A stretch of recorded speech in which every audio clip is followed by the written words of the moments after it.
Welcome back to the final installment of Store University Lesson 5 on how to use the V-Formula framework to invest in other companies. I'm Chris Volk, CEO of Store Capital.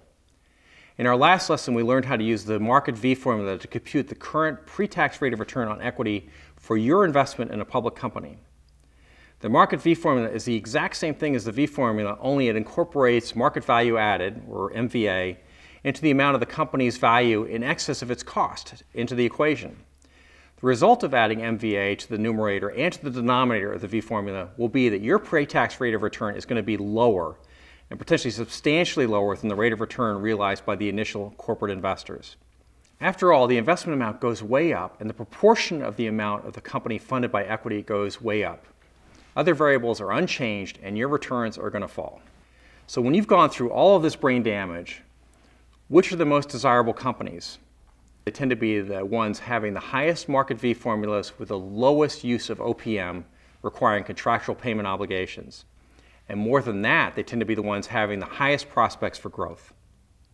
When it comes to growth, an important note: when you invest in the stock of a public company, what you're technically buying into is a market V-formula, the ability of the company to grow its existing business, and then also whirl retained free cash flow into a V-formula result. While you may not be paying the actual cost to create that company, your investment is allowing you to acquire the future growth at its original cost. So this will also further factor into your investment decision. In this way, your first year investment is a function of two things. First is the market V-formula and the growth rate of that existing business.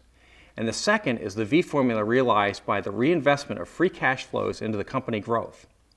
So if the market V-formula were to be, say, 10% with annual growth of 5%, and the V-formula from the reinvested cash flows were to be 30%, your expected year one return might look something like this.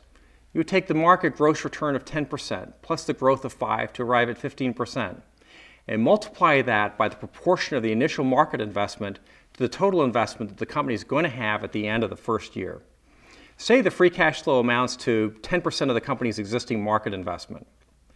Then you'd have 15 times 90% plus 30% times 10% to arrive at an expected pre-tax rate of return of 16.5%. After taxes, I'll assume a 35% tax rate, though the cash tax rates of most companies will tend to be less. The return amounts to about 11% a year. Presuming a dividend yield then of 2%, the expectation will be for a share price increase of 9%.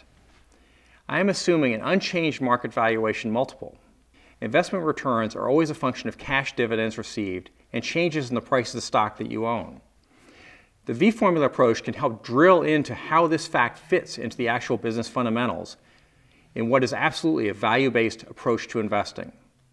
With a V-formula framework investment, desirability becomes a function of 5 variables. First is the market V-formula. Second is the growth of that existing business. Third is the proportion of the corporate investment growth that's achievable by free cash flow reinvestment. Fourth is the rates of return on that investment, which is the V-formula result. And finally, it's the proportion of contract paying other people's money, or OPM, which is basically borrowings, leases, and preferred shares, the obligations of which all come in front of your stock investment. Clearly, less use of contract paying OPM is better and less risky. Always keep in mind that there will be qualitative factors for you to consider, since the V-formula is a very quantitative device. So there you have it, how the V-formula can be used to help you evaluate your equity investments. Until our next lesson, I'm Chris Volk, thanking you for joining me on this valuation journey.